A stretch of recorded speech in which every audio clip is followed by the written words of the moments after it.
இன்றைய புனிதர் ஏப்ரல் 6 முத்துப்பேறு பெற்ற மிக்காயல் ரூவா. பிறப்பு ஜூன் 9, 1837 தூரின், இத்தாலி. இறப்பு ஏப்ரல் 6, 1910 தூரின், இத்தாலி. முத்துப்பேறு பட்டம் அக்டோபர் 29, 1972 திருத்தந்தை 6ஆம் பவுல். இவர் 1837ஆம் ஆண்டு இத்தாலி நாட்டில் உள்ள தூரின் என்ற இடத்தில் ஜூன் 9ஆம் நாள் பிறந்தார். இவர் தனது 15ஆம் வயதில் தனது படிப்புகளை முடித்துவிட்டு புனித தொன் போஸ்கோ அவர்கள் குருவாக இருந்தபோது அவரால் தொடங்கப்பட்ட இளைஞர் அணியில் சேர்ந்தார். அப்போது மிக்காயல் ரூவாவும் தொன் போஸ்கோவும் நண்பர்கள் ஆனார்கள். 1861ஆம் ஆண்டு தொன் போஸ்கோ தொடங்கிய சலேசிய சபையில் இளைஞர்களுக்கு பணியாற்றும் பணியில் ஈடுபட்டார்.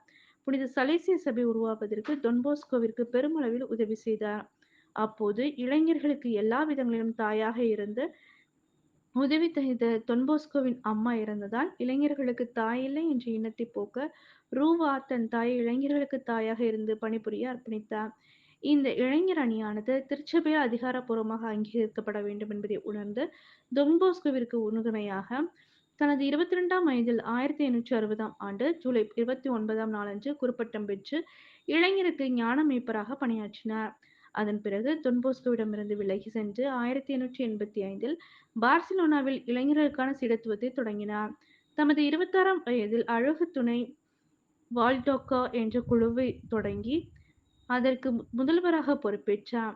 பின்பு கத்தோலிக்க அவைகளின் மேலாளராக பணியாற்றினார்.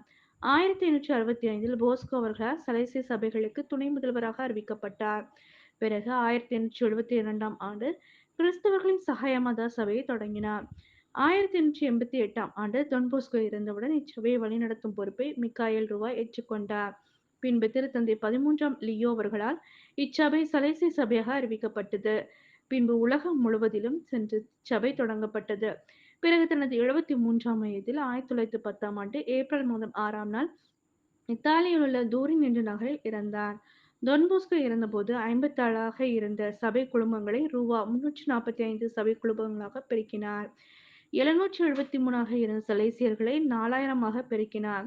6ஆக இருந்த சபை மாநிலங்களை 34 மாநிலங்களாக 33 உலக நாடுகளில் தொடங்கி வைத்தார். இவர் திருத்தந்தை 6ஆம் பவுல் அவர்களால் 1972ஆம் ஆண்டு அக்டோபர் மாதம் 29ஆம் நாள் முத்திப்பேறு பட்டம் கொடுக்கப்பட்டது. இன்று வரை டான் என்ற பெயரிலேயே சலேசிய குழுமங்கள் அழைக்கப்படுகின்றது. ஜெபம். உமது சிறகுகளின் நிழலில் வைத்து எம்மை பாதுகாத்து வழிநடத்தி வரும் அன்பு இறைவா, எங்களால் இயன்றவரை ஒரு நல்ல இளைஞர் சமுதாயத்தை உருவாக்க எமக்கு உமது அருளையும் ஞானத்தையும் தந்து வழிநடத்தியருளும். ஆமென்.